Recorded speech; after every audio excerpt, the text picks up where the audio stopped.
The main manufacturing requirement for most sheet metal applications is good formability. This is the sheet metal's ability to deform into intricate shapes without defects in the finished part. In all sheet metal forming operations, one or more types of deformation are involved, including bending, stretching, and/or drawing.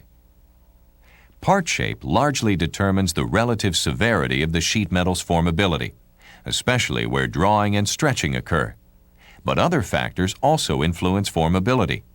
Those include the ductility of the metal, the die design, the stamping press speed, lubrication, the sheet metal feeding mechanisms, and monitoring systems and controls which safeguard and synchronize the operation. Because of these various factors, formability differs from one part or operation to the next. Basic die operations include cutting, bending, forming, drawing, and squeezing. The two most common types of dies, however, are cutting dies and forming dies. Cutting, which includes shearing, blanking, hole punching, and trimming, is the most common press-working operation using dies. Shearing is a process by which large sheets of material are cut into smaller sections. These pieces are generally used in later operations. Blanking is a form of shearing that cuts sheet metal stock around the complete perimeter of a shape to form a workpiece blank. Reference to a blank in stamping usually implies the need to perform subsequent operations to the workpiece.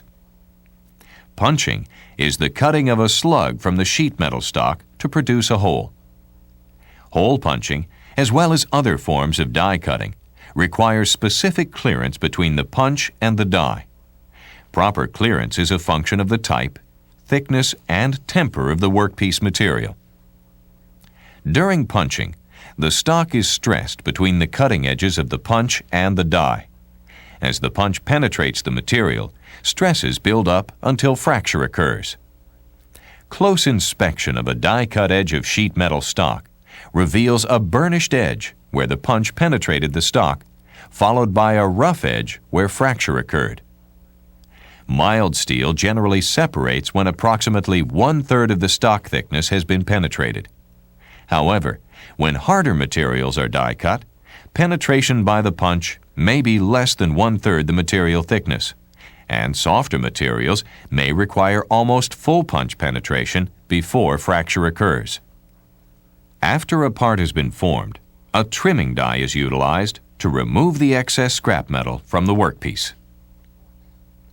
Forming is a broad term for metalworking processes in which the shape of a punch and die is reproduced directly in the metal. Some common forming operations done with press-mounted dies include drawing, bending, flanging, and hemming. Drawing shapes a flat pre-cut metal blank by forcing it into a die cavity with a punch without excessive wrinkling, thinning, or fracturing of the metal.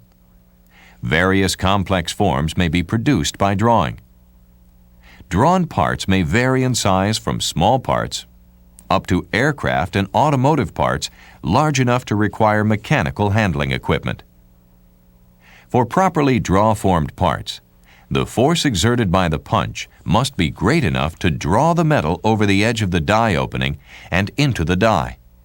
Additionally, the drawn metal must have a combination of strength and ductility to avoid rupture in the critical area where the metal conforms from the punch face to the punch sides. Compressive forces on the metal in the area beyond the die's edge will cause the metal to buckle. If this metal were pulled into the die, buckling would increase until the metal ruptured. To prevent buckling, the blank must be held tightly by a blank holder. On most forming presses, the blank holder is an outer ring through which the inner ram or punch passes. The blank holder holds the workpiece against the draw die to control metal flow as the punch forms the shape. In practice, the blank holder must exert less pressure against the blank than the punch, so metal can flow into the die, yet it must exert enough pressure to prevent wrinkling. Factors determining necessary blank holder pressure vary from part to part, but include the severity of the draw reduction, metal properties and thickness, die lubrication, and other factors. Bending is performed on sheet metal to gain rigidity and to produce a part of desired shape. Bending is usually done to make structural stampings, such as brackets, braces, and supports. Flanging is a forming operation similar to bending, except that the flanged edge is shorter and narrower compared to the overall part size. A flange can be bent down along a straight or curved line and is used for appearance, rigidity, edge strengthening, removing a sheared edge, and to provide an accurately positioned fastening surface. In sheet metal forming, hemming is utilized primarily to provide a smooth, rounded finished edge and to attach sheet metal parts together. There are 4 basic types of hems. Those include the flat hem, which can be used with materials having high ductility, the teardrop hem, which is used on materials lacking the ductility required to form the flattened hem without cracking, the open hem, and the rope hem, which are used to join sheet metal parts together.